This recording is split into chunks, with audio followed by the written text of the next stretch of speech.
Noel Nation, welcome into this week's Renegade Rundown. I can't believe this guy said yes, hit him up. He was, we were fortunate to get him on the show. Jake Crain from Crain and Company, the Daily Wire hit show right here on YouTube. These guys do an amazing job. We were just talking about it off stage, this kind of new era media thing going around. They have a giant platform. They don't beat around the bush. They give you straight facts. Jake played college football. He was in the sport for 6 years. Just really happy to get him on here and get to talk FSU Clemson from a more of a national perspective. Of course, we've got Chris Frazier from Spear Addicts with us, friend of the show. You've seen plenty from Chris. And thanks for joining us, Jake. What's going on, man? Oh, no, man. Happy to be here. Obviously, it's the another big week for Florida State. Seems like every other week y'all have one of the marquee games. I was on a Clemson show a couple weeks ago, so I feel like I should balance the scales a little bit. But now, man, excited. Y'all do a really good job. And, man, I'm really looking forward to this game Saturday. It's such a great slate of games, and this is just one of them.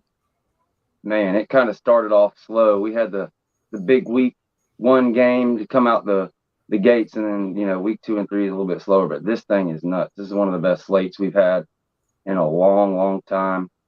Florida State, this will be 5 in a row if Clemson can get this win in Death Valley. 7, it'd be number 8 in a row total. The 9th year one of those games didn't actually end up getting played. The line's around 2.5 points. We're really liking where we're at as Knowles. I haven't done a prediction yet. Chris has got a prediction and pick, for a pretty slanted victory. To be 2.5 points up and it be in Death Valley tells you a whole lot. It being a day game maybe takes a little bit of that home field advantage, but still at the end of the day, this is Death Valley. This is Clemson going on the road. Giant matchup, the big noon game on ABC. What do you think, man? Do you think the Noles are ready to overtake Clemson for the ACC, or do you see Clemson maybe making this a little bit harder than it should be?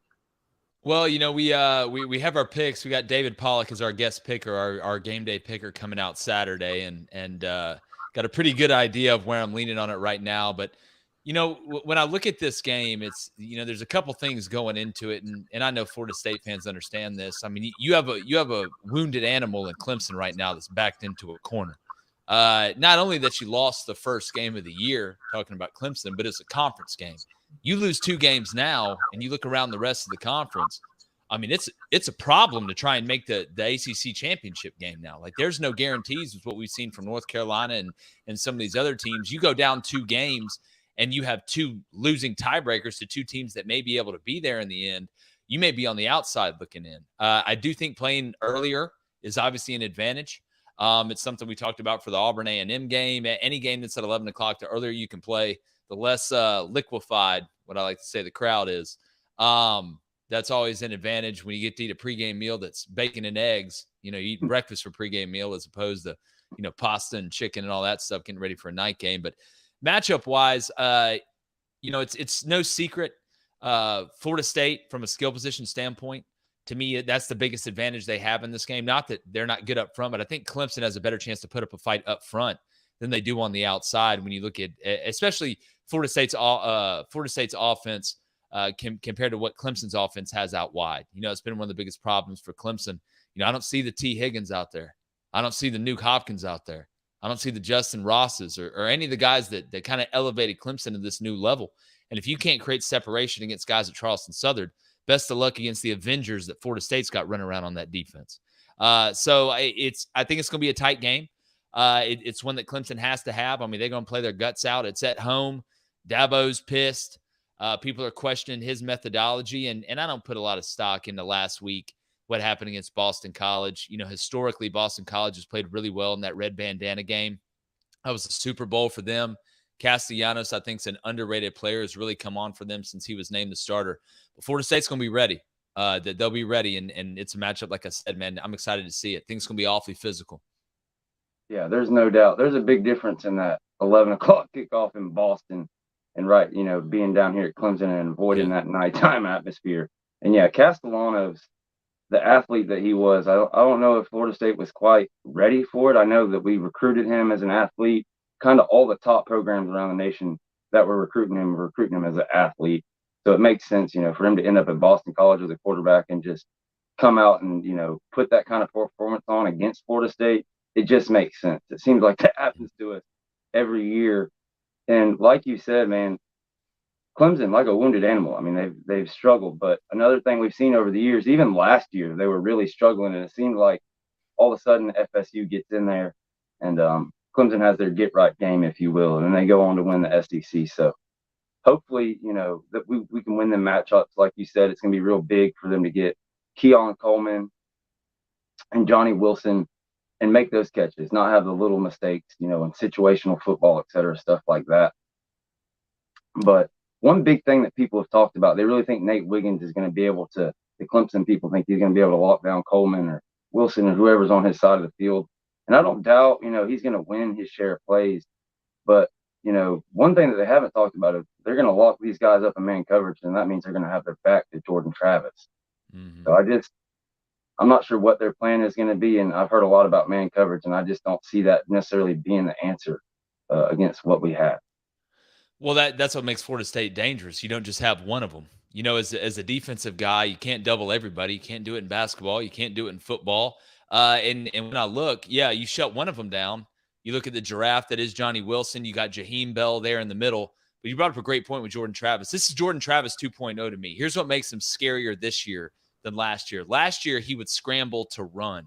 This year, he is scrambling and keeping his eyes downfield and looking to scramble, to throw, and then run. And nothing scares you more as a defensive coach, as a defensive play caller, than when it turns into a scramble drill. Because, look, even if you're running zone coverage, it's zone until it's man. And it turns into a scramble drill, and the guy keeps his eyes downfield and is looking to make a play. He does two things. One, it keeps him in the game from a health standpoint. I think that's something that was beaten to his head during the offseason. You've got to be able to protect yourself a little bit more and stop taking off and taking these hits. Get rid of the ball to the open guy. Let's get to the next down. But then he also has the ability to recognize man coverage. And I think him and Jaden Daniels both did a really good job of this in the first game, recognizing man coverage in the drop and then taking off, getting the first down as much as you can get, and then sliding. Old Jordan Travis was just scrambling to run. Jordan Travis 2.0 is scrambling with his eyes down the field, which is scary as hell. What cost LSU? They spied Harold Perkins on him, played umbrella coverage behind him. He'd scramble to run, and when you spy somebody, it takes a player out of coverage. That's why I felt like Johnny Wilson and all these guys were running wide open in the intermediate game, because it's a math problem. You didn't have enough numbers in the middle. So I think that's where Jordan Travis is really upgraded, and I think it's going to help him elongate, his career, not only at Florida State, hopefully you never wish anybody to get hurt, but in the NFL too. That's a big check in the box from scouts. Guy keeping his eyes downfield when he extends the play inside the pocket and outside of the pocket. I love it. I couldn't agree more with any of that. And Chris down here, man, like I told you, I didn't play. I'm not the biggest X and O's guys, but Chris, man, he could go all day with you, and I'm sure he's got a few things for you down there. What's going on, Chris? Oh, just enjoying, a couple days before the game kicks off. But, I think a lot of, if not all of what Jake just said is exactly what I think that myself and a couple others have been echoing, because I can't say who said what first and don't really care about that part. But what I think Florida State is doing to Clemson into this particular game is putting them in an area that they're not normalized with anymore, because this is the first time since 2014 that they've been an underdog at home. And that says a lot. And we were the team that they were an underdog to in 2014. So it hasn't happened in quite some time. Now, do I think the players are paying attention to that? No, not really. Do I think that national media and media folks are talking about it? Yeah, because of statistics that you bring up. But I tell a lot of people with this game in particular, you kind of got to throw statistics out the window, because if you look at what Clemson has done in the first 3 weeks of play, you can't really use their statistics when you've got Cade Klubnik and a multitude of starters sitting on the sidelines come third quarter. So to base their statistics exact, I think, is kind of harsh. And the same thing with Florida State when they played against Southern Miss. You had over 102 different players in that game. So statistically, things are going to look a little bit wonky. Plus, you're only looking at 3 weeks of statistics anyway. The best game that you can do it with Florida State would obviously be with LSU. I would think that you could get a generalized idea of what Florida State's defense and offense is and what it can do. And then with Clemson, I would love to say that you could do that with the Duke game, but that was one of the weirdest games that I've ever seen played, with the mistakes that were made on Clemson's behalf, and also what Duke made a lot of mistakes in that game. I get that Clemson made the mistakes that mattered more because of what Duke did after the incidents of what happened, but Duke wasn't by any means a perfect team in that game. They made multiple mistakes, but Florida State should go into this game attacking the middle of the field. The reason being is because both of their preseason All ACC linebackers have played very under what everyone expected from them. And I don't know if that's because the coach is putting them in positions not to succeed, or if they're making decisions based off of what they're doing and going to the flat too much. I'm not sure what it is that's causing them issues, but my anticipation is that this is one of the most talented defenses that Florida State will play. And not necessarily do I think they're going to have it all together, but if they bring the majority of what has been missing for them over the past couple of weeks together, this game will be tight. And to my opinion, I think it's tight all the way till after halftime, a little bit until the third quarter, and then I feel like Florida State starts pulling away from them because it's the halftime adjustments that Florida State coaches are making. And I don't think enough people talk about it. Preach. But the halftime adjustments that Florida State makes, I put second to none across the country because I'm paying attention as best as I can to everyone. But it seems like after the second half, same way with Boston College, the only unfortunate measure there is we got complacent and we were satisfied with our lead, and then we start making mistakes again. But in this case, you put your foot on the gas from the first snap that you get all the way till the last snap of the game, regardless if that's taking victory knees or whatever it is. You still never become complacent in that game and play 4 quarters of football. And Florida State should come out with a win in this one just based off of how both teams have performed over the past 3 weeks. And what's really missing at Clemson, I don't think has been answered in 1-2 weeks. Yeah, no doubt, man. And you know, one of the things surrounding this kind of deal and the reason Clemson, you know, from an outsider's perspective, has kind of struggled on offense.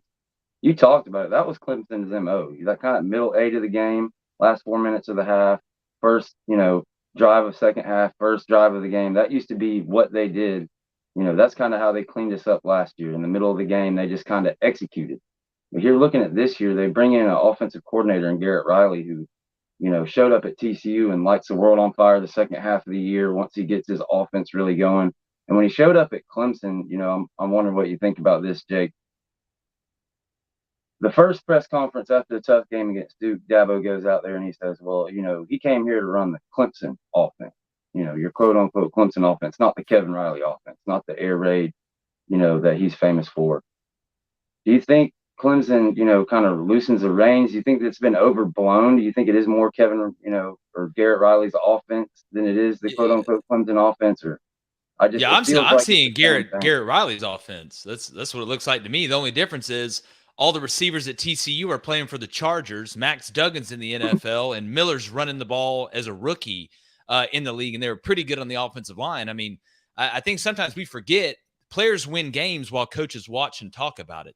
The team with the best personnel is most likely going to win the game if the coaching is just adequate. There's been a lot of coaches that are, excuse my language, dumbasses that look like geniuses because they had better players than the other team and vice versa. So I think a lot of it comes down to personnel, but he has made mistakes, and I'll give you some examples. I'm trying to figure out how a guy like Garrett Riley, as smart as Garrett Riley is going up tempo all the way down the field till he gets inside the 5-yard line, then stops, and then comes out in 2x2. I don't care if it was 11 personnel or 10 personnel, and Duke runs zero coverage, and they bring more than you can block, and you're still running a zone read, and they blow the mesh point up twice and turn you over. And the one time that you threw the ball, you ran the bluff to Will Shipley and you scored a touchdown because they're in zero coverage.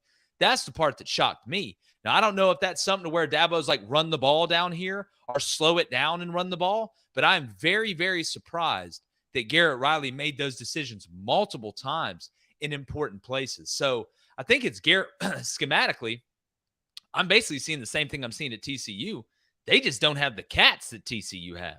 I mean, again, look at Davis, Chargers, Johnson, Chargers, Miller, NFL, Saints, I believe. They got a couple offensive linemen, right, that are gone. And Max Duggan lit the world on fire and ended up being a Heisman finalist.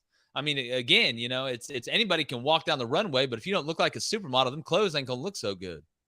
No doubt, man. That's like you watch the Swamp documentary, and they act like Urban Meyer came in down there and just walked into, the Sisters of the Blind and the Poor and didn't have any talent. But, man, he won basically those titles with 90% Ron Zook recruits. Like, the cupboard was not bare. That was the Jimmies and the Joes make it. You saw it, Ed O goes and wins it in 2019. Chiswick has the one brilliant year with Cam Newton. You got to have the dudes. The kind of conversation now really surrounding Clemson and Florida State is where those dudes come from. Dabo Swinney really has not wanted to use the portal. He'll grab a backup quarterback here, bring a guy out of retirement, kick like he did with this week against us. But do you think is he going to break down and maybe adjust, maybe start having those exit meetings and start doing a more Alabama Mike Norvell approach of pushing guys out and bringing guys in? Or do you think he really holds firm? We had a conversation there's just not roster spots. The way he does it, it's not even if he wanted to use the portal, you've only got 85 spots. You bring in 25 guys every year. There's just not really room for him to do it. Yeah. Well, I mean, shoot, now you can bring in 85 if you want with the new rule. But look, here's the way I look at it. I think you have two different Dabos conflicting with each other. One, I built this thing how I built this thing, and I'm going to stand my ground, Dabo. Versus, I'm really competitive, Dabo, and I want to win like we were winning before. Which one folds first? I don't know the man personally, so I really can't answer that question. I would like to think it's competitive, Dabo. Think you lose enough games, it has an effect on you. The second thing is, it's kind of like my grandmother. My grandmother's 85 years old. She's set in her ways. She's had the same toaster for about 20 years. That thing works about once every 3 to 4 times you put toast in it. And I've told her, I'm like, Grandma, I will buy you the SpaceX version of the toaster, the Cadillac Mercedes-Benz of toasters. Just let me get you a new toaster. But she will not let me buy her a new toaster. That's just a long way of saying Dabo probably needs to evolve and buy a new toaster. One of the best compliments I think that Nick Saban doesn't get enough credit for is that he's malleable even at the top. You have to be. It's like being a stockbroker. The same way you played the stock market when you got rich in 2002 doesn't mean it's going to work in 2023. It's like with the hurry up, no huddle with Nick Saban. All he did was complain about it for 2 years and realized they weren't going to change the rule. So what did he do? He went and hired the best hurry up, no huddle guys in the business and started winning again. If you're not evolved, I say this on the show all the time, you adapt or you die. You evolve or you dissolve. And Dabo, at least at this point, is not evolving or adapting. And there is an expiration date on that way of thinking. So which one? Competitive Dabo that wants to win, or Dabo that I built this, my way and I'm going to keep doing it my way, or I'm going to be done? I don't know. That's the biggest question. That's the unknown. Chris, you got any questions for Jake? You got anything else you want to talk about before he gets out of here? Yeah, Jake, I don't know if you've given, and I don't need a score prediction from you, need to say, but what's the pathway for Florida State to win this game, and what is the pathway for Clemson to win this game? Yeah, I'll start off with Florida State. I think a lot of it for Florida State is playing clean, not going down there and extending drives for Clemson on offense by penalties, not having procedural penalties on offense, not putting the ball on the ground, which I think you have a mature offense. I know there were some turnovers last week against Boston College, and then obviously Jordan Travis's health. I think if Florida State goes out there and plays a good game, Florida State is a better team, and I believe in gravity. I think gravity will take effect. That's not saying Florida State can go down there and just play average and win, but they need to play a solid game. They need to make solid adjustments. And one of the things I like the most about Florida State is, and Chris, you brought up a great point. I mean, Mike Norvell and his staff do such a great job making adjustments at halftime. And that's the game. It's everybody has a game plan. Mike Tyson said everybody has a plan. You get punched in the mouth. They may come out and be running something different. It's how you adjust. It's like life. It's the adjustment to the adjustment. So if they go down there and decide, hey, if we want to play bully ball at some point, we've seen them get under center and single back and run it right at people. I thought that was the best compliment I could have given Florida State after that LSU game. They were more man than LSU was in that first one. Now for Clemson, It does seem that Florida State, their weakness on defense, and it's a weakness on a lot of defenses, is mobile quarterbacks, right? Now, look, Cade Klubnik isn't going to go run against the Jamaicans in the next Olympics. I'm not saying he's that fast, but he does run well enough to be able to extend plays, hold that backside defensive end on the zone read, hold that nickel's eyes when they're running their RPO action stuff that Garrett likes to run. He has got to be effective with his legs. It's the only way I think that they can stay on schedule, because I don't think if they get in 3rd and 6 and 3rd and 7 and 3rd and longer than that, they can just line up and say, Bo Collins is better than your guy. I don't think they have that. And obviously, Will Shipley's got to be a huge part of this game. I know that. We all know that. Florida State's going to be keying in on that. But I do think, and to harp on the first game against Duke, if Clemson is going to win this game, they're going to have to score touchdowns in the red zone, and they're going to have to hit some explosives that score, because Florida State really bows up in the red zone. And we've seen the way Clemson struggled. You really kind of find out who you are as a team when that field shrinks.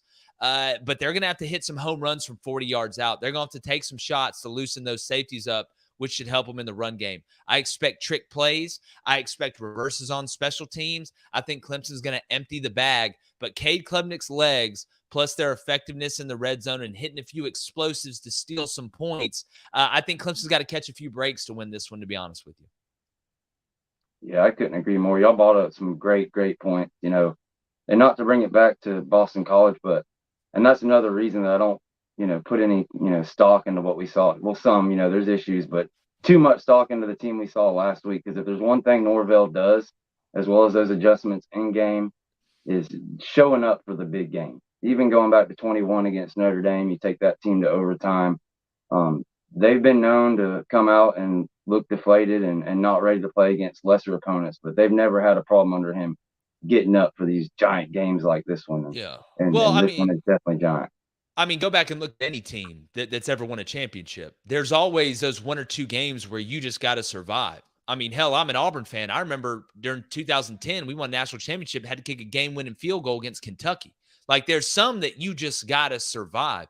Nick Saban says this all the time. You can get your team up to play at their highest level 5, maybe 6 times a year. And that's the best of all time doing it. It's those that, not that you don't want to play good. Our guys don't want to play. If you played how you wanted to play, nobody'd ever play bad.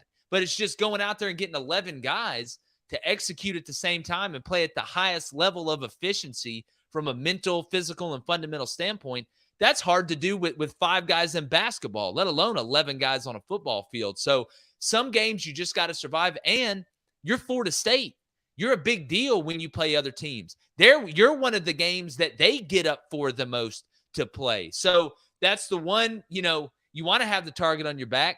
You want to be the king that wears the crown and walks around, the village and waves at people and gets back in your chariot. But that comes with a price. There's a bounty on your head. Every weekend you go out there, you're going to get people's best shot. So the transitive property in college football is a dangerous proposition to use. I watched Holy Cross run through Boston College like a finish line the week before, and it was a totally different Boston College team the next week. Whenever you're dealing with 18 to 22-year-old kids, hell, it's hard enough in the NFL to get grown men making millions of dollars to be able to show up and play their best every Sunday, let alone an 18 to 22-year-old kid, unless, you're like BYU and you got a bunch of 30-year-olds out there, but that's still tough. But no, I mean, at the end of the day, Mike Norvell and them do a really good job of treating it like a faceless opponent, because that's the trick. It's not about who you're playing. It's about yourself. And once you learn that, it's amazing how freeing that can be. No doubt. You got anything else, Chris? I know we've talked a lot about conference realignment and, I guess kind of more from the national stage before we get you out of here. If you're curious, maybe think about that. If you have any questions about conference realignment or where Florida State sits as a national brand moving, as everything really is going to change in the next couple of years. Is it kind of going to be the Big Ten or the SEC? Yeah. We lean Big Ten around here, but I'm not sure. Really, man? Y'all need to come over to the SEC, man. Come on, y'all an SEC team anyway. Like, we already got all your friends over here. We're in the same neighborhood. Party's over here. Come on, y'all. Come on. Florida's over here. Hell, bring Miami. Bring them too. They can hang out too. I mean, look, conference realignment. I mean, the whole point of conferences was regionality, right? That's why we named the conferences after where they were, like the Southeastern. We have We're going to have a school from Berkeley, California and Palo Alto, California in the Atlantic Coast Conference.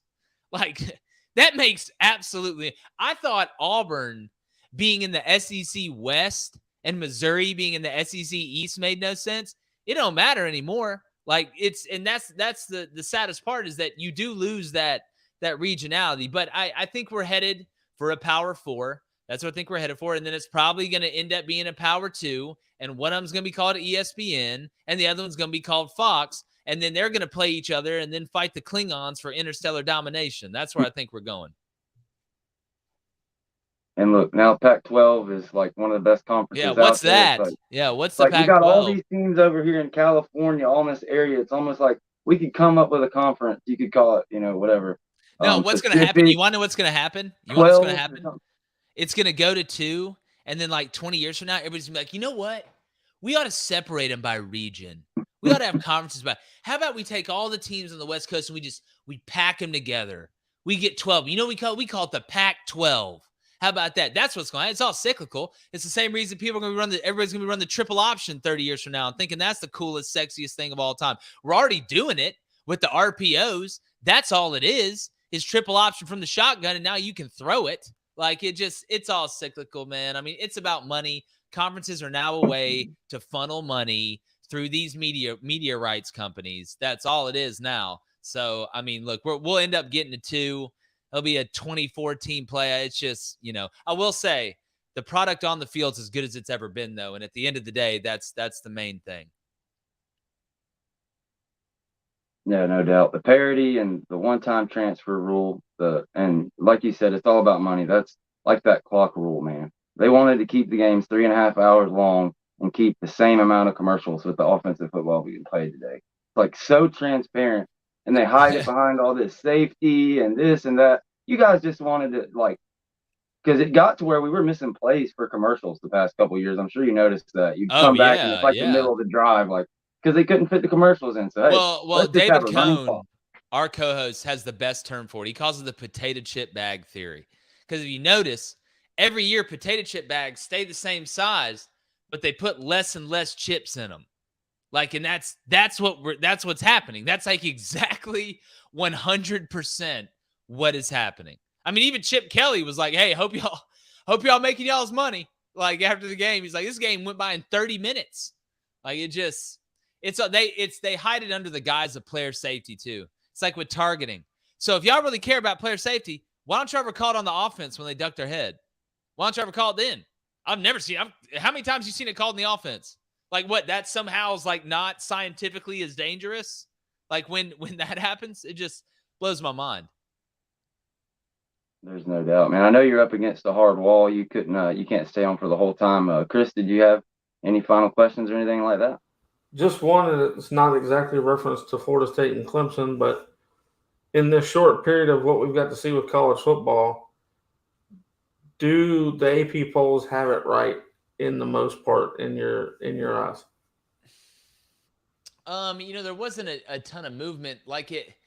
This is the hardest it's ever been because it's as equal as it's ever been. I mean, Chris, you know this. I mean, most years we got 3, maybe 4 teams that could win a national championship. And then typically there's that 1 or 2 teams that you look at, you're like, all right, that's the one. Can anybody else develop enough along the way to be able to take them down? We don't have that this year. Like we do our power rankings, quote unquote, true top 10, what we call it. And there really hasn't been a ton of movement. We started out with Florida State at number 4, and people looked at us like we were crazy. There's a lot of teams that I'm not sold on yet. I've got no reason to move Georgia from number 1 yet. I've got no reason to move Michigan from number 2 yet. We kept Utah at 8 because Cam Rising hasn't played yet, and they've handled the business that they've needed to handle. You just saw what Florida did to Tennessee. I'm not sold on Notre Dame's probably the biggest mover that we've had. Just because I believe in the way that they play, especially with this new clock rule. And Sam Hartman, obviously he doesn't have to go throw 300 passes a game now for them to have success like he did at Wake Forest. But the team that I'm waiting on is USC. We have USC at 11 right now. Until I see them defensively be able to stop somebody, I don't think they can beat Oregon. Because it's you know what this USC team looks like to me? Every single team that Lincoln Riley has ever had. That's what it looks like to me. Heisman winning quarterback, electric on offense, players all across the board on offense, questionable on defense. And you cannot survive. This year in the Pac-12, wait till they play Oregon State. I'm telling you right now. Like, I'm not 100% sold on this USC team. We got Ohio State at 7. We've had no reason to move them, but I think they lose to Notre Dame this weekend, to be honest with you. So, look, I don't think they're super far off, Chris.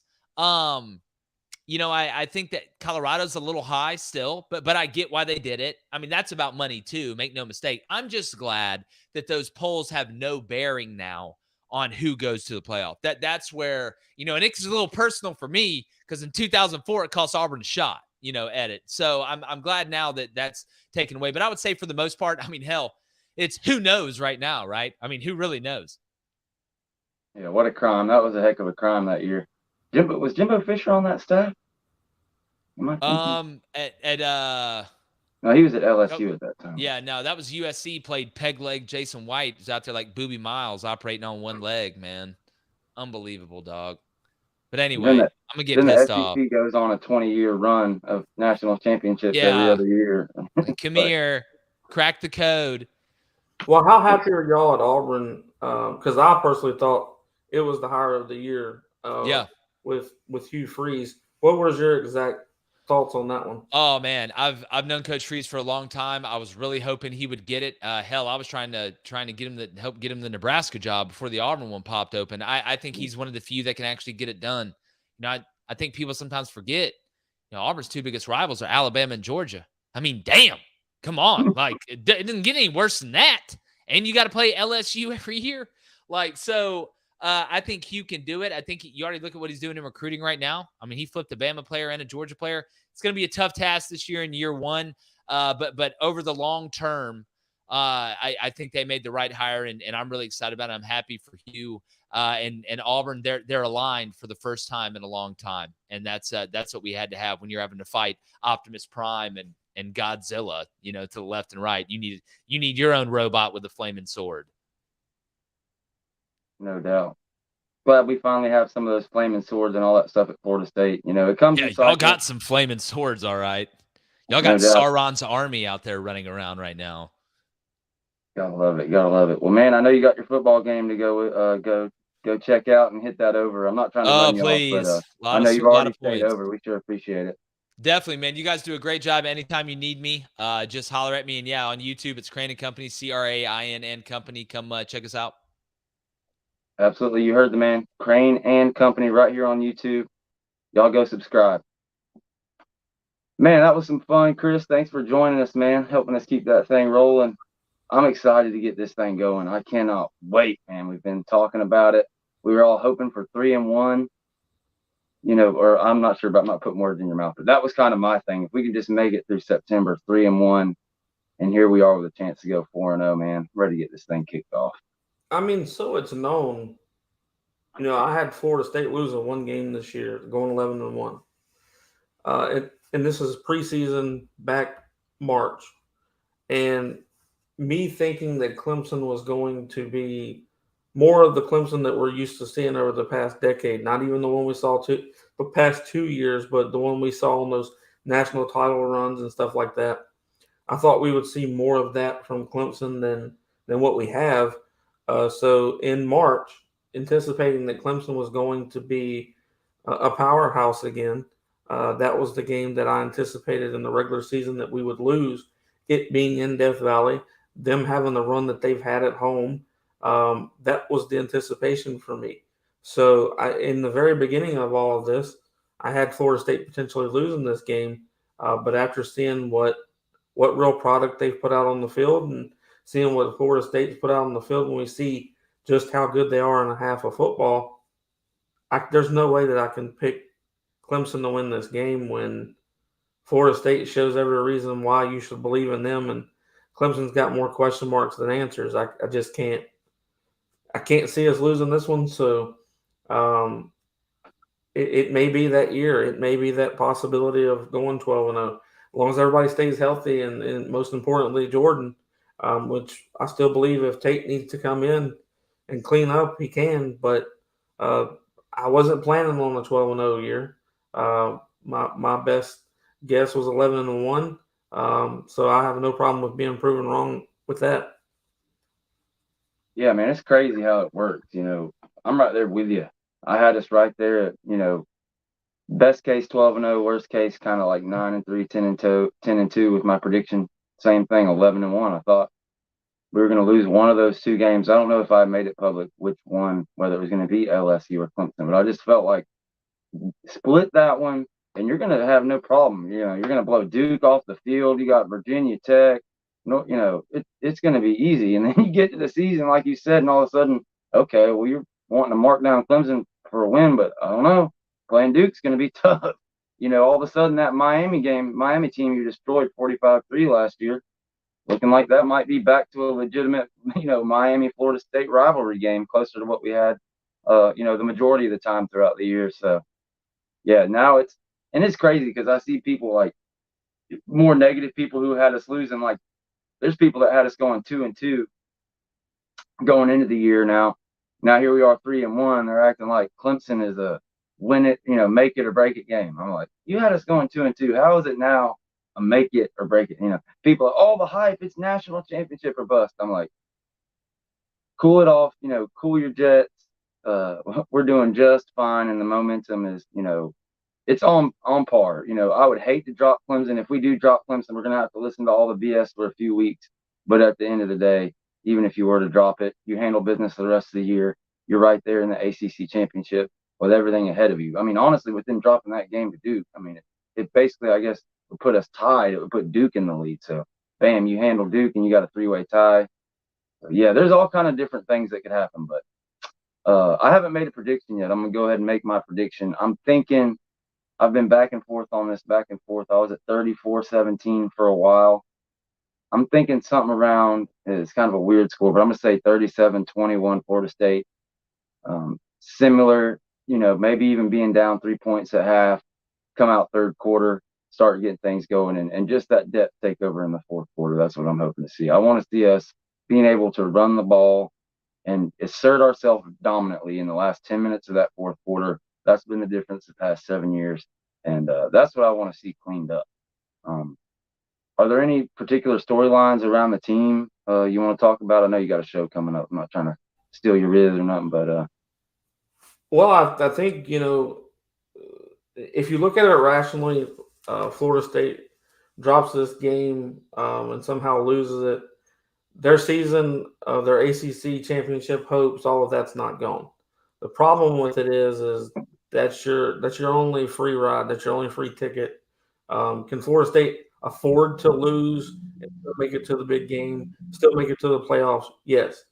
Do you want it to be to Clemson? Do you want it to be to anybody? No.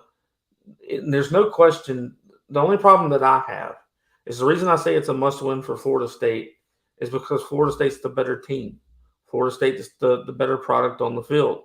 There's no reason if you come and do what you're supposed to, if you accomplish what you're supposed to accomplish, do the job and do the assignments that you're required to do, you should win this football game just like the rest of them that you're going to play. Now that's up to if we make it to the college football playoffs. That's where the question marks start coming in. What do you do on a national level?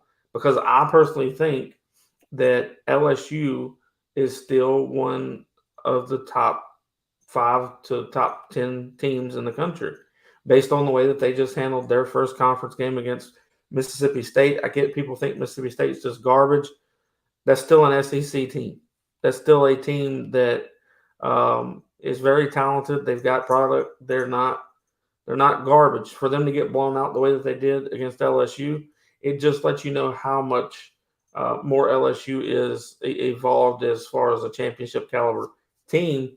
And I think that, to be honest, I don't think LSU struggles with any of their SEC opponents this year. I really don't. After seeing what the majority of the SEC is doing, I think LSU has to be, other than Georgia, considered the or one of the best SEC teams in the country. And then that's going to put them somewhere in the top 5 or 8 range. So we'll see how it goes. But when Florida State was able to accomplish what they did against an LSU team to a technicality that showed you everything that you need to know about this team, but you have to do it week in and week out.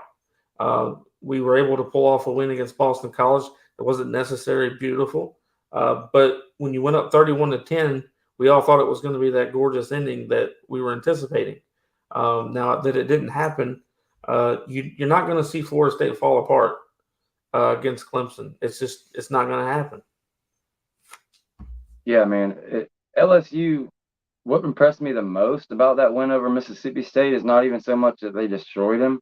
I know they could have destroyed him using Jaden Daniels, ran him all over the place. What really impressed me was him throwing it down that deep third. Kind of the one thing I talked about the whole offseason that they were going to have to do against us. So it really gives me confidence in what our secondary, did against them and what we're possibly going to do against Clemson. Because, there were a few, he had a couple drops on some open plays, but we really shut down that deep third passing attack and made him look one-dimensional in that game. So the way he shined, and like you said, they beat Bama last year. I don't, A&M, I don't see – I've got them picked to win the SEC West again too, and going to be really interesting to see them play Georgia come SEC championship time if they do make it, because I think you're going to see a game, because it's just there is no head and shoulders freak team like a Georgia of last year, Alabama of years past that's just going to steamroll this thing. We're going to see a lot of good games, and this week especially. There's so many good ones. We're going to see. I don't know if you've seen it. Oregon takes on Colorado this week. They finally run up against a kind of a physical powerhouse of a team. Colorado had a real physical identity coming off of having Steve Adazio as a coach, but that's Colorado State.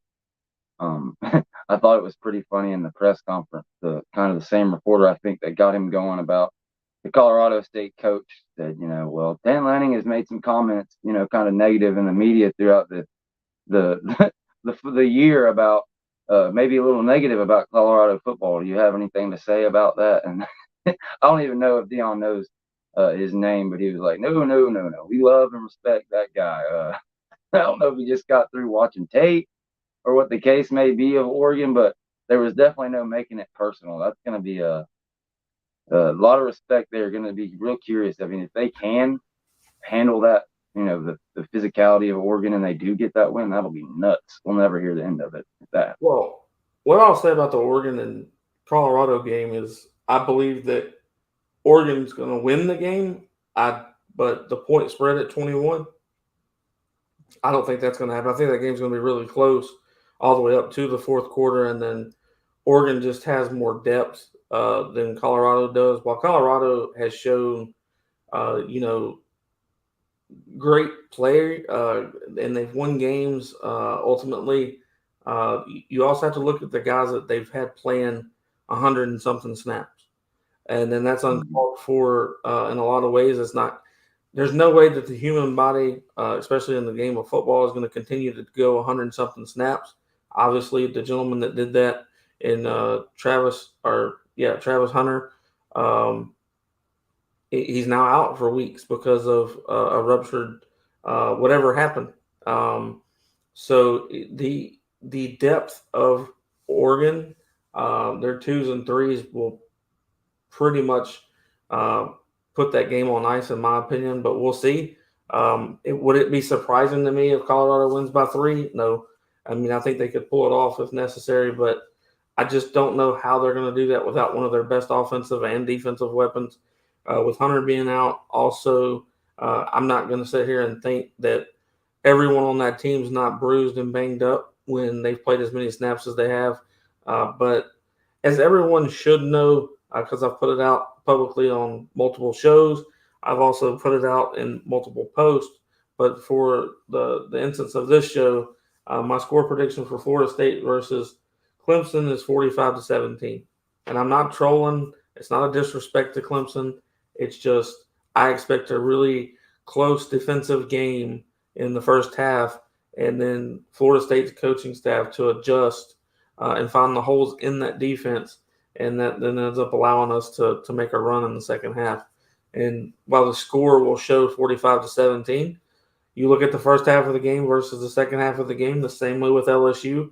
You would think these two teams are going to go down to the wire, and then all of a sudden this Florida State team comes out of nowhere and starts dotting it up and putting the football in the end zone. So I personally think that's the same thing that you're going to see. And I could be wrong, but that's what I think is going to happen. Yeah, no doubt. I could definitely see that. I'm a little bit closer, but super similar. They just got to, when that last 10 minutes comes, if you're up, run the ball and try to salt that thing away with as much, vigor and tenacity as you want to go out there and make the big plays early and get that lead, which I have no doubt we'll have no problem doing against a Clemson team. And all the matchups, they favor it. There's no reason for Florida State not go down there and do it. If they don't, it's not would be the craziest thing in the history of the world. But like you say, if Clemson were to win, I would see a closer one.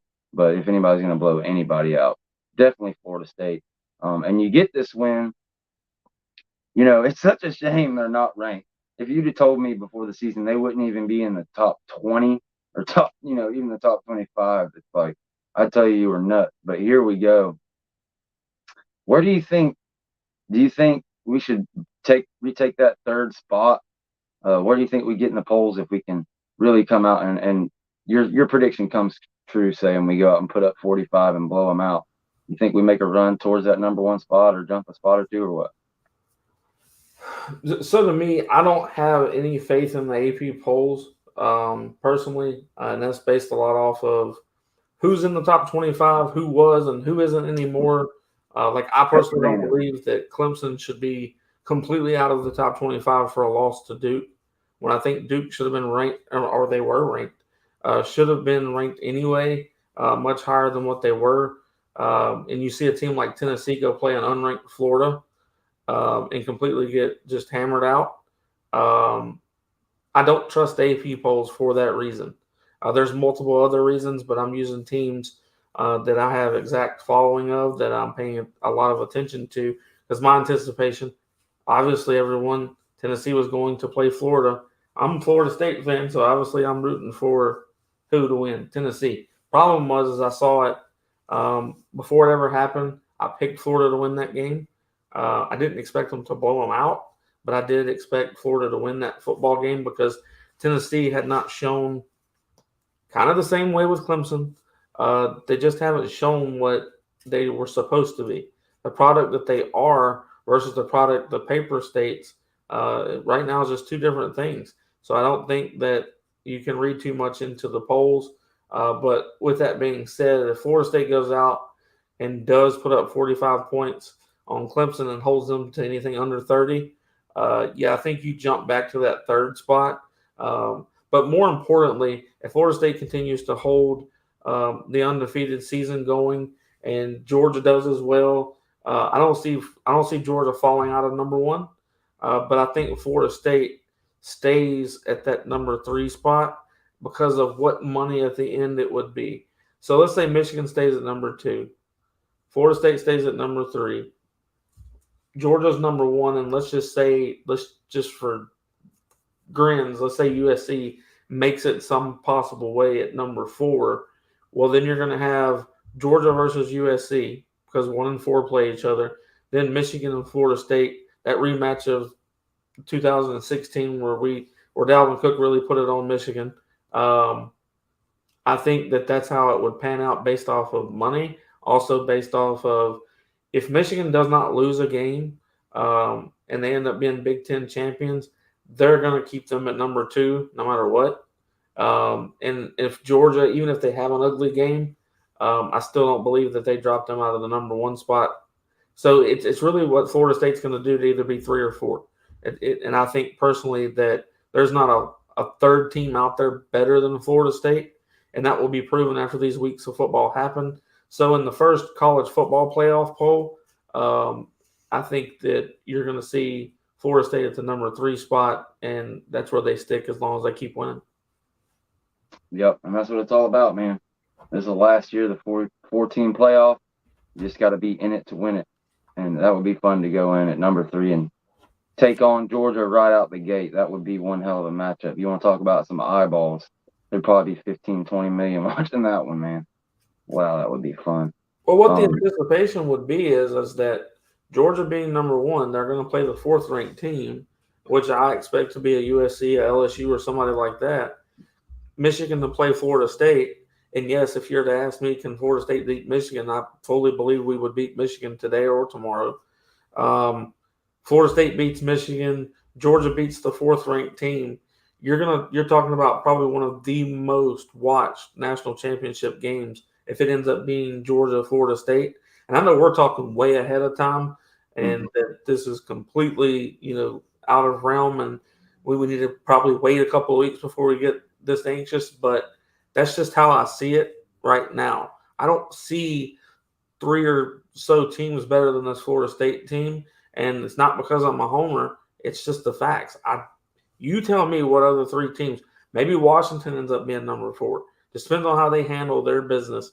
But do I think a Washington can come and beat an LSU or beat a Florida State or a Georgia? No, I don't. I think they're good. I think they hang with them.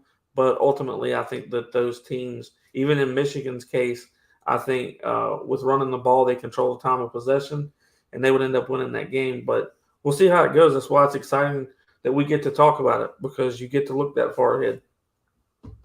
No doubt, man. What do y'all got going on this weekend? I know it's an 11 o'clock game again. Y'all going to be doing a big tailgate coming up for Virginia Tech, or y'all have anything going on this weekend at Clemson? Or? We have absolutely nothing going on at Clemson because of it being a noon kickoff. But our Lot 12 people, so if you're a Florida State fan and you are going to that game, Lot 25, our Lot 12 folks that throw a really, really good tailgate as well, they will be throwing a tailgate. So if you need somewhere to go hang out with Knowles, hit me up, and y'all can go hang out with Paul and them at Lot 25 at Clemson. They'll be having a big tailgate there. But as far as James and I are concerned, we will not be holding any type of tailgate for Clemson. But Virginia Tech, when it comes back home after the bye week, we will be holding a huge tailgate at Lot 19. The tickets will soon be up for sale, so pay attention for that. But other than that, that's pretty much what's going on. And then tonight, right after I get off of here at 8 p.m., which is in 8 minutes, our show on Spirit Addicts right here on YouTube will be live. And we're going to talk about why Clemson and Florida State, why this is a must-win for Florida State. And a lot of people don't believe that it is, and I'm just going to give the scenario of why I think that it is.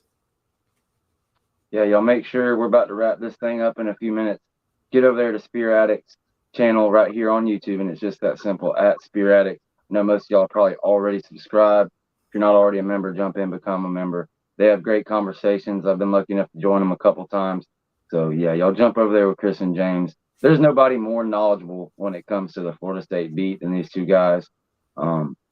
You're not going to find a more down to earth with the knowledge and willing to talk to you and really just communicate with the audience. They're really great with what they do. So y'all make sure y'all jump over there and join them. And that homestand, man, that is going to be so much fun, especially if we get this must win against Clemson. We got 3 games in a row at the house, Chris? Yep. It's going to be fun. Virginia Tech, Syracuse, and then is Miami attached, or is that's going to be there's one more on that's a couple weeks later. I can't remember. Yeah, that's November. So it's Syracuse, Virginia Tech, and one more. But, man, it's going to be fun. Do we have Duke at home? I don't know. I don't know enough. I don't know that far in advance in the schedule. I'm the same way, man. It's hard to keep track. You're going to be at the game this weekend? You're still going to go watch? We'll see. I've got plans to be, but we'll see what happens.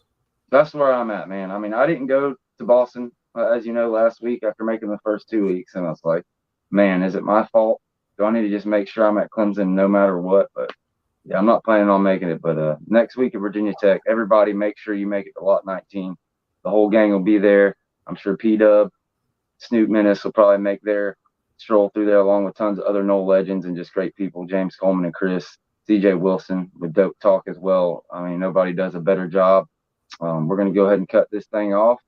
Thanks for joining us. Stay tuned. We've got a bunch of great stuff coming for you guys. Make sure y'all subscribe and like right here at the Renegade Report. and we will catch you guys next time. Go Noles.